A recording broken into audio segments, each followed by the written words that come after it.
hot honey chicken sandwiches don't need to be complex. And I'ma show you how. Walk with me. About a year ago when I first started uploading YouTube video, I was a YouTube Shorts only channel. You should definitely check those out, by the way. And around this time, 1 year ago, I uploaded a chicken sandwich video. So to pay homage to that, we're gonna do a chicken sandwich, but a little bit differently. So I decided I'm gonna step out of my wheelhouse and do something I've never done before. But because I'm me and I'm never short on confidence, I'm almost certain I can execute this with no problem at all. So what you're gonna wanna do is season each side of your chicken breast, and we start with the black pepper. Of course, I got some on the counter, but this is just the beginning. For a chicken sandwich or anything to be successful, you must have a very strong base of flavor. Add the garlic powder.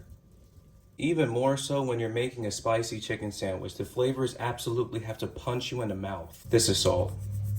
And obviously, we need to have the spice, but we also need to have that smokiness as well. So we add the smoked paprika. Man, I'm getting seasonings all over the place. Our heat of choice today will be cayenne pepper. You give each piece of chicken a flip and you season it with the exact same thing we did on the first side. And if you're anything like me, that means you're gonna continue to season your counter. Now, if you have gloves, I recommend you put them on, but I don't, so I'm just gonna have to mix these barehanded. I mean, either way you're gonna mix these, it doesn't really matter if you have gloves or not. You see that? You see how red it is? It looks like you when you've been in the sun for too long. But this is exactly how we want the chicken to look, and now we're gonna set this aside to marinate so them flavors can really penetrate the meat. Typically when hot honey chicken is made, the chicken is done in a buttermilk brine, but you know what? I don't feel like doing all that, nor do I have the time for all of that. And I can promise you there's gonna be a day where I do make buttermilk fried chicken, but that day, damn sure ain't today. So on top of marinating the chicken, we're gonna marinate some flour. And by marinating flour, I'm just gonna season it pretty heavily with the same things that we use on the chicken, just so that we can maximize flavor even more. Of course, seasoning the chicken is the most important, but if you're not gonna season anything in your breading station, you're making a massive mistake. And because I'm not getting that additional flavor from something like a buttermilk brine, we really gotta do this flour up big time. To this point, I've added garlic powder, sweet paprika, and the cayenne pepper. And now we add the salt.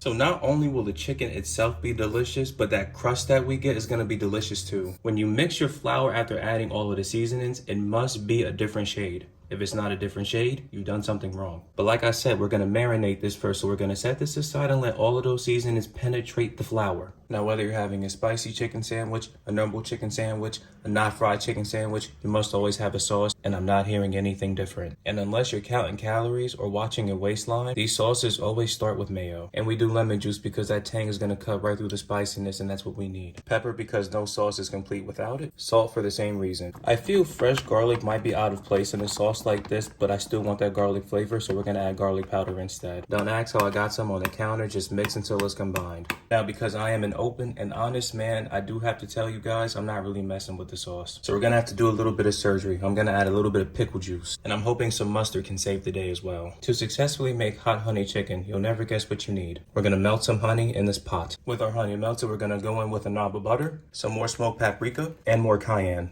Yes, we even season the honey. To ensure the flour properly sticks to the chicken, one must mix together 1 egg. And then you take your beautifully seasoned chicken and you lay it in. You make sure one side is thoroughly covered in the egg, and then you give it a flip. And you do the same on the other side. And once you let the excess egg drip off, you're gonna put each piece of chicken into the flour, and you're gonna push it in. And we push it in to make sure that the flour covers every single crack and crevice of the meat. We want this chicken as crunchy as possible, no excuses. You see that? Everything is covered. There's not anything that's peeking through, and that's what we want. Now, here's where things get fun. Heat a lot of oil in a pan, and I want you to get this oil screaming goddamn hot. And we want the oil so hot because that locks in the crust that we're looking for. It's been about 5 minutes, and dare I say, it's time we give them a flip. Oh yeah. Yes, sir. I don't think I need to tell you, but this is exactly what a perfect crust looks like. Now, if you want a chicken sandwich that's gonna stand up to the pressure and not fold under pressure, you must toast your buns. So what we do now is we take our beautifully fried piece of chicken, we put it in the honey, and we glaze it, and we coat it. And look, assembly is real simple. We start with that sauce. And I know I didn't make coleslaw, but it's still gonna have some lettuce. And who else could this be but the star of the show? That honey has glazed the chicken perfectly. And you already know I got them pickles. If there's sauce on the bottom bun, there's sauce on the top bun. But go ahead and close it on up. And because this is yams, chicken, and burger, this is a combo meal, we serve it with fries. Honestly, I don't even know what to say. It just looks so perfect.